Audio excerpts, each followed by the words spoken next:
And that moment right there, I ain't gonna lie, that moment right there made me like change like literally everything. Foolio's death completely changed everything for Yungeen Ace, and not in a good way. Foolio might have been his biggest OPP, but looking back, he was also the one keeping Ace's name hot in the streets. Since Foolio's gone, Ace's career's been falling apart, and now his crew, they're dropping like flies. Let me break it down. How street beef built an empire.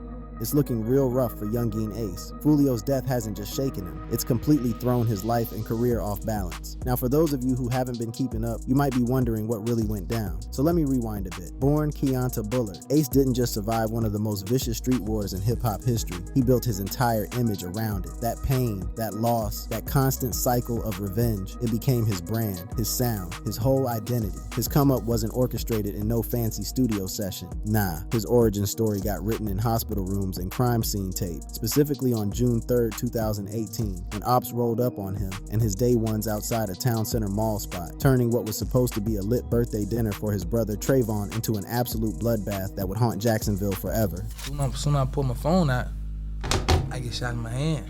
See my whole hand, see all this is off, but it grew back, you know what I'm saying? See my whole hand, so when they start shooting, I seen it.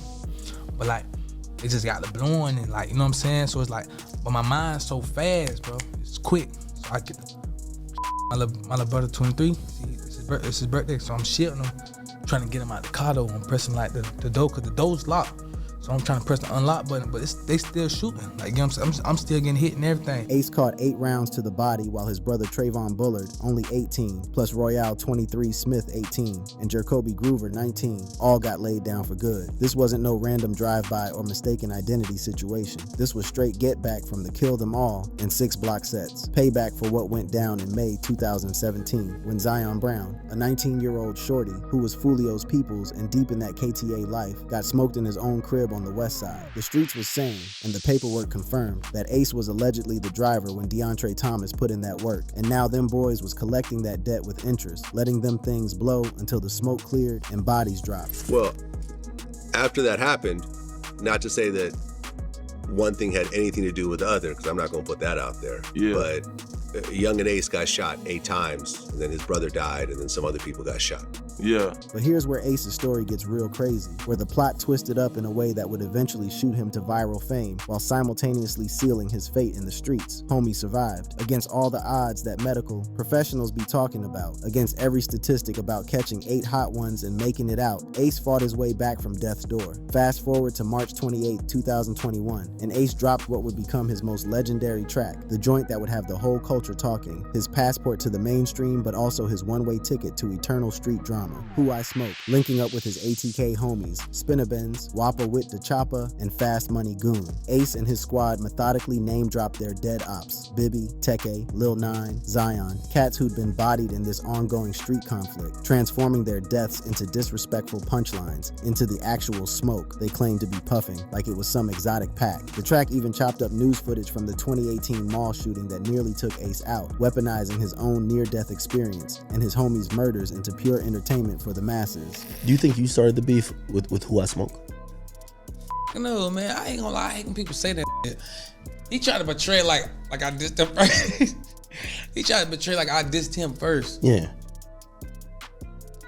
Yeah, marketing genius though. That was raw. He tried to do that like that, but if you know, you know. Like, the impact was nothing short of explosive, the kind of viral moment that changes careers overnight. Who I Smoke accumulated over 100 million views on YouTube, catapulting ATK from hood legends to internet sensations damn near instantly. The song violated KTA and 6 Block in the most public, disrespectful way imaginable, clowning their fallen soldiers for the whole world to see, and it turned Ace and his crew into the new faces of Jacksonville's drill movement. But with all that clout came serious consequences. As folks in the streets was quick to point out, the track went crazy, while simultaneously upping the death threats against everybody who touched it. The ops wasn't about to let that level of disrespect slide, not when their dead homies was being turned into a viral meme.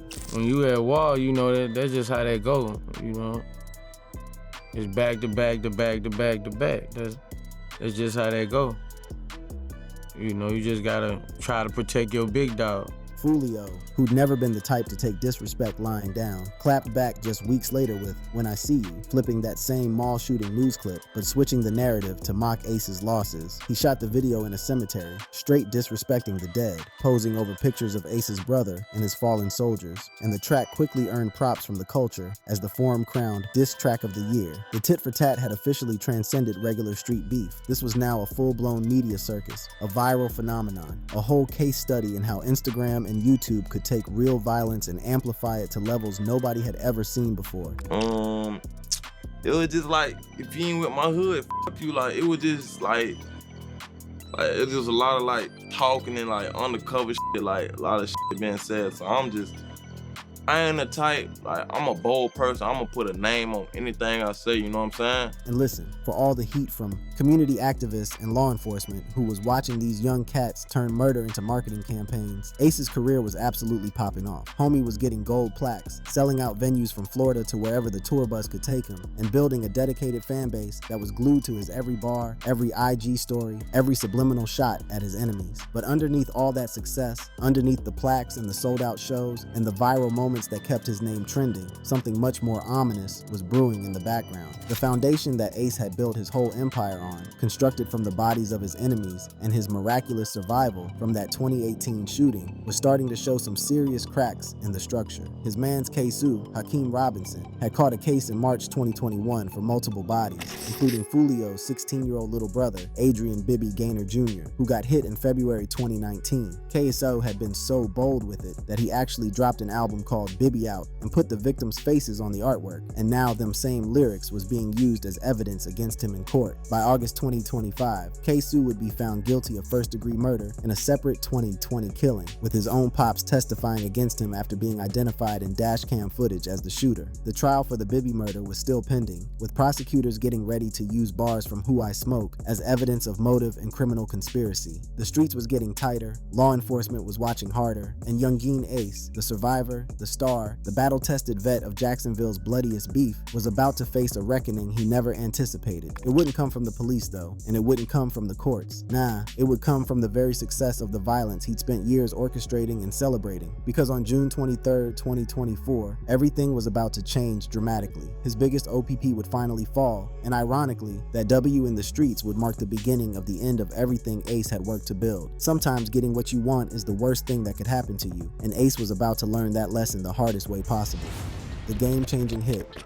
Tampa, Florida, June 23rd, 2024. The early morning hours right after 5 a.m., when the summer humidity was just starting to build, but it was still dark enough for cats to move undetected if they knew what they was doing. Julio Foolio, born Charles Andrew Jones II, had made the 3-hour drive from Jacksonville to celebrate turning 26, trying to find some peace in a city where every block in his own hood could potentially be his last. I've always said that no one's gonna get on an airplane and come kill you. Yeah. No one's gonna book a ticket, go to some other city, try to find a gun in that city, because you're not gonna bring a gun on the plane. So you gotta go and find a legal gun in that other city, figure out where you are. He'd originally booked an Airbnb for the celebration, inviting his day ones and supporters to turn up with him and mark another year of surviving in a lifestyle that had already claimed too many of his peoples. But like so many plans in this story, that arrangement fell through. The property owner, overwhelmed by how many heads was pulling up to the spot, kicked the whole party out for violating the occupancy rules and bringing way too much heat. So Foolio and his crew relocated to a Holiday Inn, a decision that would prove to be absolutely fatal. What homie didn't know, couldn't have possibly anticipated despite all his street smarts and years of staying on point, was that 2 whips full of mass shooters had been tailing him since Jacksonville, making that same 3-hour trek with nothing but murder on their minds, tracking his every move through a combination of old school surveillance and modern technology. Cell phone records would later expose the whole network of communication between the triggermen and their lookouts, with Alicia Andrews and Isaiah Chance Jr. playing the role of scouts who shadowed Foolio as he hit up 2 different Tampa clubs, documenting where he was at, how his security was looking, when he'd be most vulnerable. Every IG story he posted, every location tag, every moment of public flexing became intelligence for the ops who was hunting him like prey.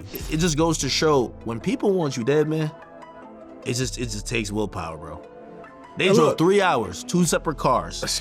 And they all got caught. In that Holiday Inn parking lot, as Foolio sat in his Tesla with 3 other people, probably feeling somewhat safe being this far from Jacksonville's war zones, the ambush came with devastating efficiency and extreme violence. Masked gunmen let off more than 30 rounds into the vehicle, turning that luxury whip into a death trap in a matter of heartbeats. Foolio caught the fatal shots, passing away at just 26 years old, while 3 others in the car got hit but survived the onslaught. The shooters bounced into the pre-dawn darkness, leaving behind a crime scene that would dominate Florida headlines for months and send shockwaves through the hip-hop community from coast to coast. But even while investigators were still processing the crime scene, even while Foolio's family was getting that devastating phone call, something wild was happening back in Jacksonville. Yungeen Ace was already on his victory lap, already celebrating publicly like the war was finally over. Then Yungeen Ace drops a diss track a couple hours later, then drops another diss track a couple days later.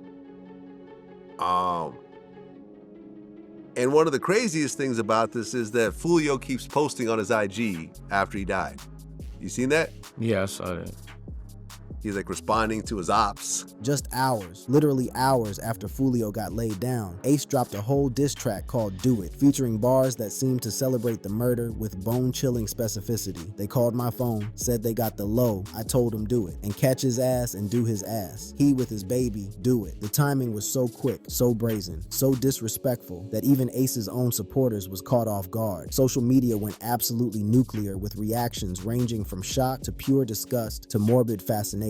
But yo, Ace wasn't finished yet. 5 days later, on June 28th, he released another diss joint called Game Over, this one even more explicit with the details. The bars matched up with police reports about the shooting so precisely that legal experts immediately started flagging them as potentially incriminating evidence. Defense attorneys was telling news outlets that these tracks could absolutely be introduced in court, not just against whoever caught charges for the actual murder, but potentially in constructing a conspiracy case against anybody involved in planning or celebrating the hit. In August, Ace dropped a freestyle over Problem that straight up mocked Foolio's family, including bars about Foolio's mom's getting shot 8 times in a separate incident. She survived and went public blaming Ace for the hit, by the way. XXL magazine covered the resulting backlash, with social media posts accumulating thousands of likes as people called Ace petty and heartless and questioned whether there was any line he wouldn't cross. The disrespect campaign seemed relentless and almost obsessive, like Ace was determined to squeeze every last drop of clout from his enemy's death to make sure Foolio's name would forever be associated with defeat and public humiliation rather than the complex, troubled artist he'd actually been. But then came a wild pivot that only made things more confusing and controversial. During a July Instagram live session, Ace completely switched up his story, claiming that he and Foolio were on good terms, that he'd cried when he heard about the death, and that their last conversation had been cordial. This damage control attempt landed completely flat though. Clips from the live session got dissected all across social media, with users calling out the obvious contradiction between publicly mourning somebody and simultaneously dropping multiple diss tracks celebrating their murder. Was this genuine emotion about a complicated relationship with a rival, or was it strategic legal maneuvering to create distance from a crime that police was actively investigating? The truth probably existed somewhere in between, but the damage to Ace's public image had already been done and couldn't be undone. And come to find out, the mother was on the news, and also the brother, that they were, you know, and again, if you want to find like, I mean, hand down motive is like, hey, you see your mom crying on the news about someone desecrating your brother's gravesite, and he keeps, and the famous rapper keeps rapping about it. Meanwhile, Jacksonville police was putting in serious work piecing together exactly who bodied Foolio, and when the results of that investigation dropped, it sent shockwaves through the whole ATK camp. By July 2024, 5 people had been scooped up and hit with first-degree murder charges: Alicia Andrews, Isaiah Chance Jr., Sean Gathright, Rashad Murphy, and Davion Murphy, who wouldn't get caught until January 2025 after being on the run for 6 months. Every single one of them had documented connections to ATK, 1200, or affiliated sets. The evidence stacked against them was overwhelming. Surveillance footage from the Holiday Inn and nearby Teslas caught the whole thing in crystal clear 4K. License plate readers tracked their whips. Cell phone records showed all the coordination between shooters and lookouts, and forensics connected weapons found in their cribs to ballistics from the shooting scene. They got so much evidence against them, like when you go through it, you can pretty much just, all right, pick a prison. Where do y'all want to go? It's not, you can't even come up with a defense for them. And then they just recently did it where the girl isn't waiving her right to a speedy trial and they believe she's gonna cooperate. But the most explosive piece of evidence dropped in July 2024, a leaked audio recording featuring a masked individual claiming to have been involved in the murder, straight up saying, "Ace put that bread up, Foolio had it coming," referencing a $10,000 bounty allegedly placed by Yungeen Ace himself. Law enforcement officials was being real careful with their public statements though. Sheriff Waters made it clear that there was no investigation on him right now, but he added that ominous disclaimer that "we have people always watching," which was basically a thinly veiled warning that Ace remained a person of interest even if he wasn't formally being investigated for this specific body. The legal situation got even more twisted when Ace's own April 2024 arrest for felon gun possession got dropped in July for lack of evidence, coming just days after Foolio's murder. The timing seemed either incredibly fortunate or deeply suspicious, depending on who you asked. Had prosecutors simply failed to build a solid case on the gun charge, or was they holding back, waiting for something way bigger, something more comprehensive that would let them bring RICO charges that could lock Ace up for life instead of just a couple years on a weapons violation? As Foolio's family prepared to lay him to rest, as Jacksonville's music community tried to process what this death meant for the whole city's drill scene, Ace's moms even got involved in the public disrespect in June 2025, forcing her son to publicly check her and creating yet another embarrassing headline for an artist whose public image was rapidly deteriorating from controversial to straight up toxic. The only question left hanging in the air was whether Yungeen Ace could survive the fallout from his biggest W in the streets, or whether Foolio's death would prove to be the beginning of the end of everything he'd worked to build in this rap game. The career collapse and federal heat. Crazy, but something that I feel like when you've had all these rappers that get away with murder, your King Vons, or even, you know, people that have had self-defense killings, DaBabies. I feel like there's so many prominent people that get away with killing people now. I think almost this young generation, they almost just feel like we just give it a go. If Ace thought that bodying his biggest op, or at least being associated with it, would finally bring him that peace and prosperity he'd been chasing, would let him emerge victorious from years of street politics and use that W to reach new heights commercially, then homie was dead wrong. Instead, what followed Foolio's June 2024 murder was a straight up domino effect of disasters that systematically dismantled everything Ace had built brick by brick. His fan base turned their backs on him. His tours got canceled left and right. His streaming numbers fell off a cliff. Major labels wouldn't touch him with a 10-foot pole. And perhaps most concerning of all, law enforcement started tightening that noose around his neck with promises of RICO investigations that could have him fighting cases for the rest of his natural life. The first major blow came from his own people, particularly folks in Jacksonville, who'd been holding him down since day one. Those immediate diss tracks, Do It and Game Over, that had seemed like typical drill rapper behavior suddenly struck fans as way beyond the line, crossing from competitive street politics into something much darker and more disturbing that they couldn't co-sign. The commercial damage hit immediately and devastatingly. Before Foolio got smoked, Ace's monthly streams on Spotify was regularly pulling millions, fueled by the viral success of joints like Who I Smoke and the public's morbid fascination with the whole ATK-KTA war. But after the murder and all that backlash, them numbers started falling off dramatically. Do It initially jumped to 2 million YouTube views on the strength of pure controversy, but then the engagement died down rapidly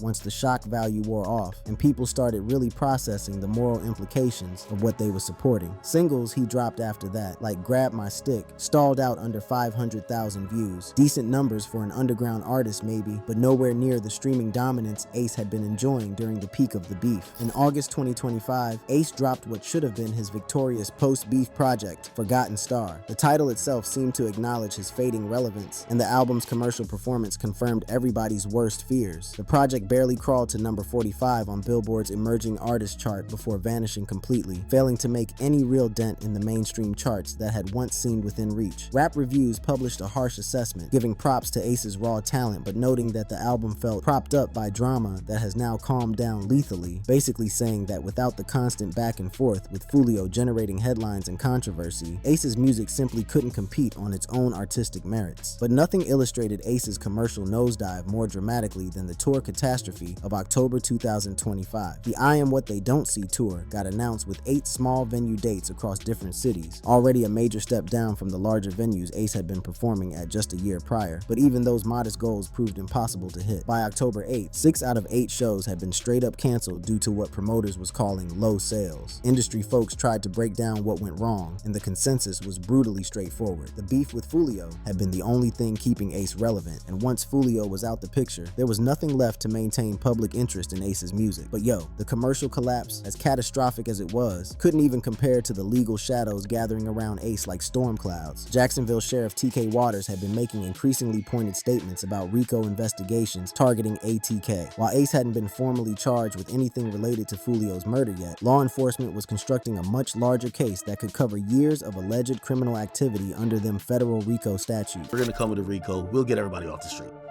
They had too much evidence. RICO, the Racketeer Influenced and Corrupt Organizations Act, is specifically designed to prosecute organized crime operations, and federal prosecutors had already demonstrated back in 2022 that they viewed ATK as exactly that type of criminal enterprise. In that earlier sweep, 13 heads connected to ATK had been rounded up on various charges including conspiracy and murder, but Ace himself had somehow dodged them charges. Now, with K-Su catching that first-degree murder conviction in August 2025, where his own pops testified against him and prosecutors used bars from Who I Smoke as evidence, establishing a precedent for how rap lyrics could be weaponized in court, the threat to Ace became way more concrete and immediate. All the elements for a potential RICO case against Ace was right there in plain sight for anybody paying attention. The 10+ bodies connected to the ATK-KTA war since 2017 could serve as predicate acts. The diss tracks themselves, especially Who I Smoke, and them post-Foolio murder joints, could be presented as evidence of conspiracy to commit murder in celebration of criminal activity. That alleged $10,000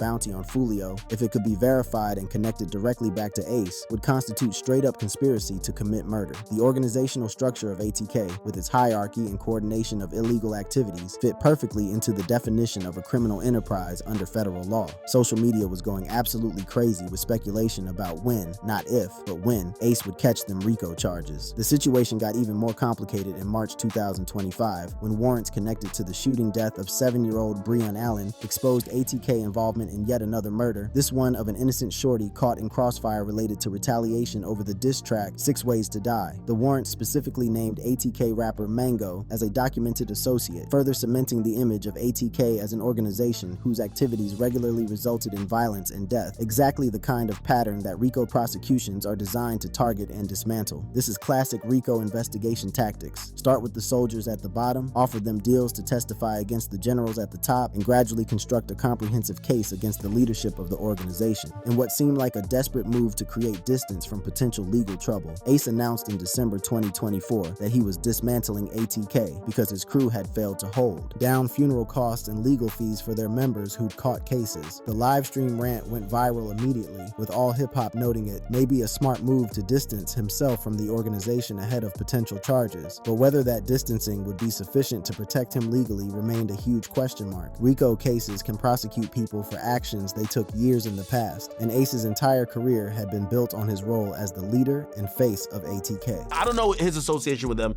and I think it would be incorrect for me to even assume. But, you know, like if you watch that, I had to watch it again, and I was just like,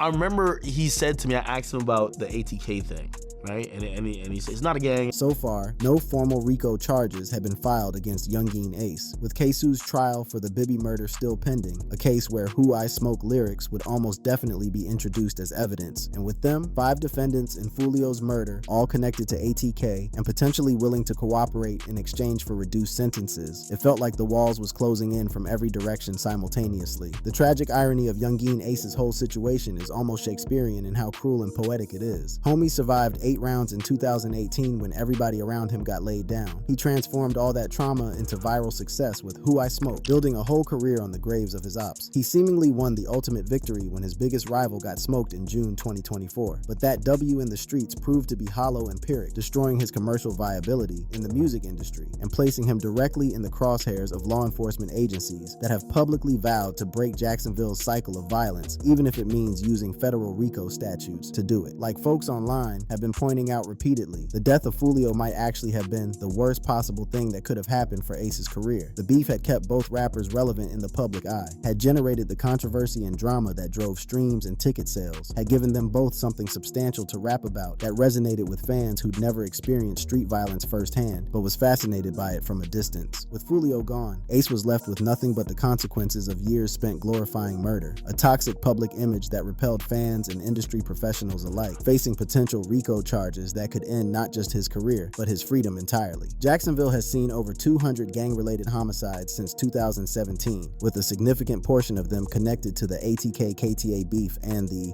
broader drill rap scene that these artists helped create and popularize. Whether Yungeen Ace ultimately catches them RICO charges or somehow manages to escape legal consequences for his alleged role in all this violence, his career trajectory stands as a powerful cautionary tale about the real costs of building success on top of bloodshed. Thank you for watching this video. If you'd like to watch another fascinating video like this, click on one of the boxes on your screen right now.